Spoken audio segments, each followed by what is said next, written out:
Children are 1/3 of our population and all of our future. Yet the shocking truth is that 1 in 3 Australians have experienced childhood physical abuse and nearly 1/3 have experienced emotional abuse. Sadly, 1 in 4 have also been subjected to child sexual abuse, with girls experiencing double the rate of this type of abuse compared to the boys. It's not something we speak about lightly, because we know that childhood trauma tends to have long-lasting impact, and this was never part of God's original design. The regretful reality is that churches are not exempt. Child abuse can happen anywhere that adults and children interact, and the Royal Commission into Institutional Responses to Child Sexual Abuse found that many children have been harmed in organisations, including churches. Every child is created in God's image and deserves to be valued, protected and treated with dignity and care. Every child deserves the opportunity to thrive emotionally, culturally, socially and spiritually. Crossway is fully committed to the safety and well-being of children and young people. We have zero tolerance for child abuse, and it is our utmost priority to keep children, young people and the vulnerable among us safe so that they can flourish as children of God. But building a culture of care doesn't just happen. It's intentional. At Crossway, we do this both proactively and responsively. We have a child protection policy, code of conduct, child-safe operating procedures, and a child-focused reporting process. And we're constantly reviewing our risk and improving our policies and procedures against best practices.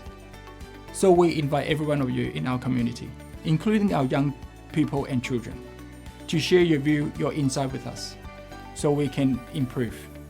Child safety training is also mandatory for everyone who serves and works at Crossway, because child safety is everyone's responsibility. We want all our people and environments, whether physical or online, to be child safe. We value the important role you play as part of the team here at Crossway, and while we may serve in different capacities, child safety training equips everyone with the awareness and skills to serve the children, young people and families that God has placed in our care. We are Crossway Child Protection Officers, and this training will take you through Crossway's child safety commitments. You'll learn more about our child protection policy, codes of conduct and serving requirements, and by the end of this video you'll be equipped with 4 easy to remember steps to respond to child harm and abuse. Together let's keep loving God and loving people well by keeping Crossway child safe.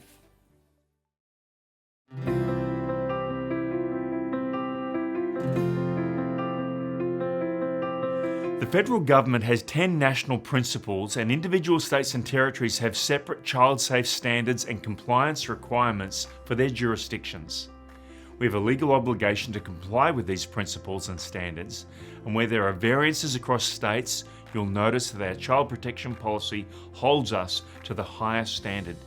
We have chosen to do this because the Bible tells us how children are highly valued by God, and we see it as our moral obligation to keep children and young people safe.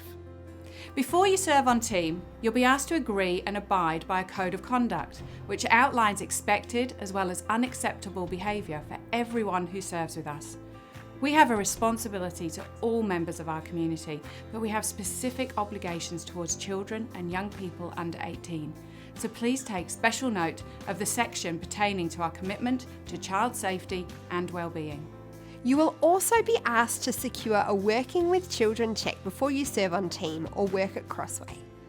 Children and young people are among the most vulnerable in our community, and it's absolutely imperative we do what we're able to screen and select suitable adults to work with them. The children and families trust us, and they deserve that assurance. The Code of Conduct also signposts the Child Protection Policy, which is available on our website under the Child Safety page. Child safety has to be paramount for everyone who works or volunteers at Crossway. Even for those who hire our facilities, they are asked to agree to our policy. So please pick time to read through it carefully.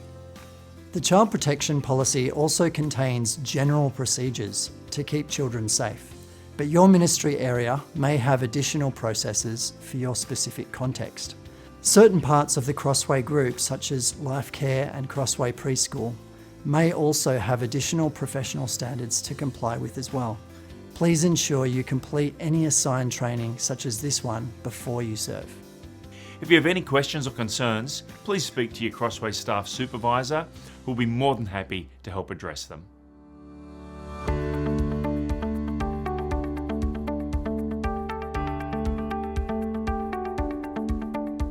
When we say that safeguarding children is everyone's responsibility, we are asking for any team member, contractor, child or adult in our community to report any child safety concerns, including disclosures of harm or abuse, allegations, suspicions or observation of harm or abuse, misconduct or breaches of codes of conduct, physical and online safety issues.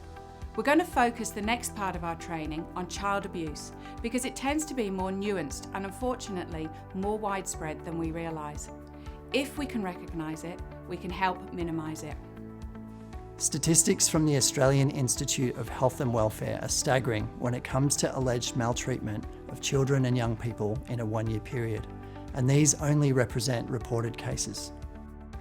Especially when we consider the smallness of children's voices and how there's no reliable stereotypes for perpetrators of abuse, it becomes critical that we have a clear action plan if our goal is for Crossway to be immediately responsive to child harm and abuse. Our frontline teams have valuable real-life experience, so let's hear from them.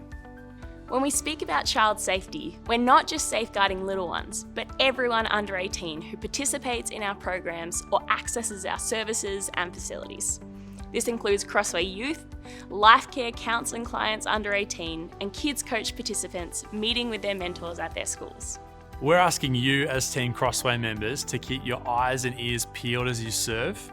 If you hear, witness or suspect child harm or abuse, follow Crossway's Child Safeguarding Plan to recognise and acknowledge the abuse, respond compassionately and appropriately, report the matter immediately to your staff supervisor, and refer the matter where necessary. So 4 easy to remember R's to help keep children and young people safe on a day-to-day basis across all our settings. Recognise, respond, report, refer. Let's run through them one by one.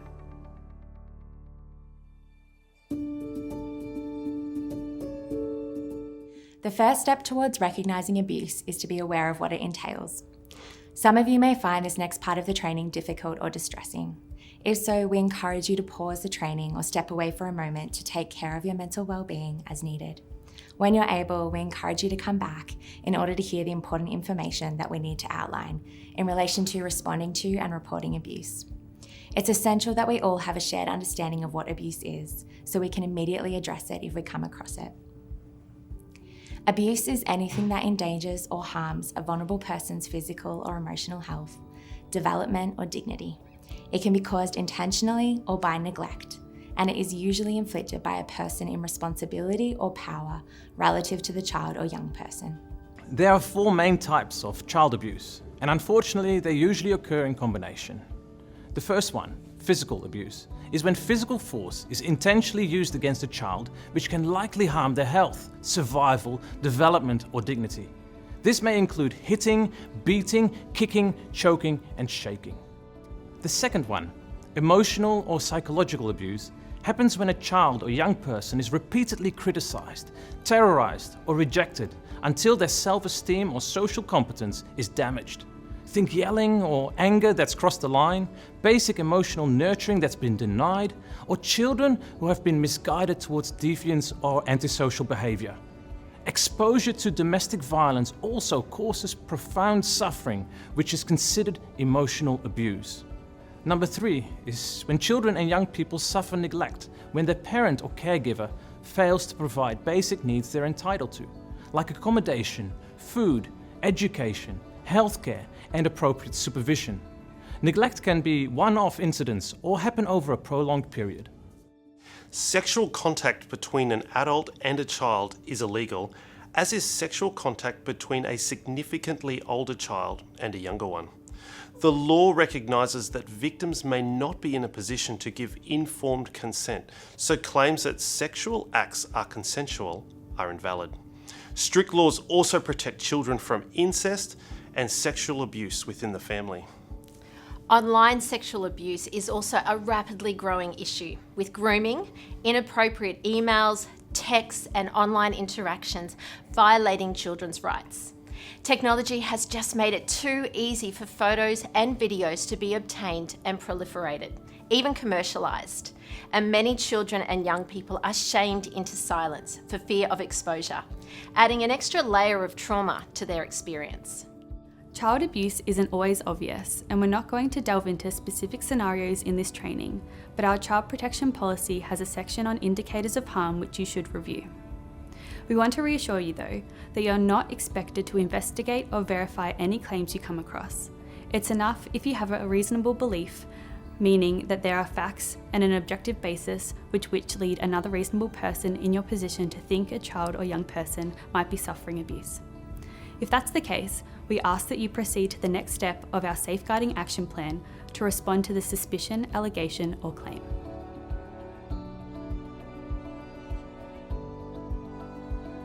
So if a child or young person informs you that they or their friend might be a victim of abuse, let compassion be your first response. It may be distressing to learn that the child or young person has been abused, and you may even know the perpetrator. But your role is to be a supportive listener and not to investigate or counsel. Be a non-judgmental listener. Clarify the basic details if necessary, but avoid probing or asking suggestive or leading questions. Reassure them that you believe them and that they did the right thing by telling you. Consider if they have any unique qualities or vulnerabilities, such as an Aboriginal or Torres Strait Islander background, any disabilities, or identify as LGBTQI+. Reassure them that you will take immediate action to help them. Treat what they've told you as confidential, but let them know you may need to inform someone to get them the help they need.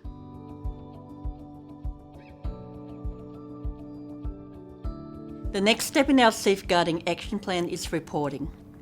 There are certain types of conduct that our governments consider reportable conduct, and specific groups of people with specific occupations are considered mandatory reporters.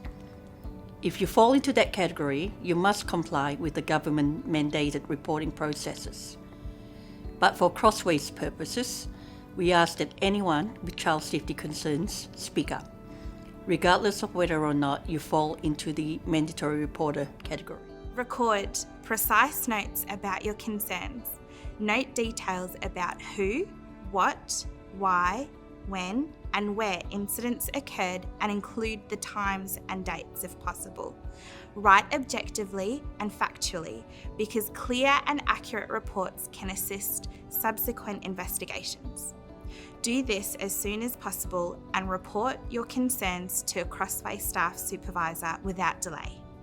Where possible, your Crossway staff supervisor will rectify immediate safety concerns on the spot.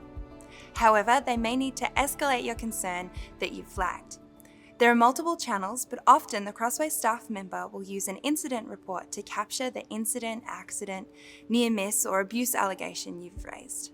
On some occasions, they may seek your help to provide a written eyewitness account as supporting documentation. The report will be routed to the relevant Crossway senior staff member for follow-up. If your child safety concern is unrelated to your Team Crossway role, you may also consider submitting your feedback via the Crossway website or calling or emailing Crossway.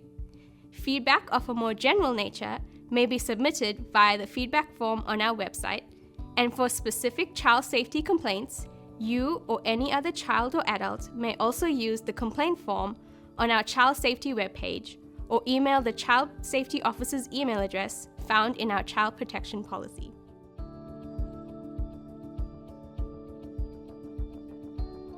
It is usually the Child Protection Officer's responsibility to refer child safeguarding concerns to the appropriate authorities because different states have different requirements and processes. But if there's an urgent imminent risk, or you suspect that a child or young person is facing a serious immediate threat, you should contact emergency services or the relevant authorities directly.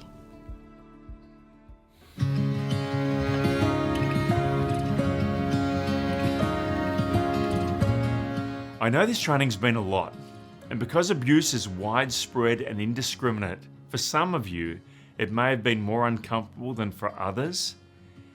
If something we've discussed has raised issues for you, please reach out to a pastor or contact Crossway Life Care or one of the other helplines that are available.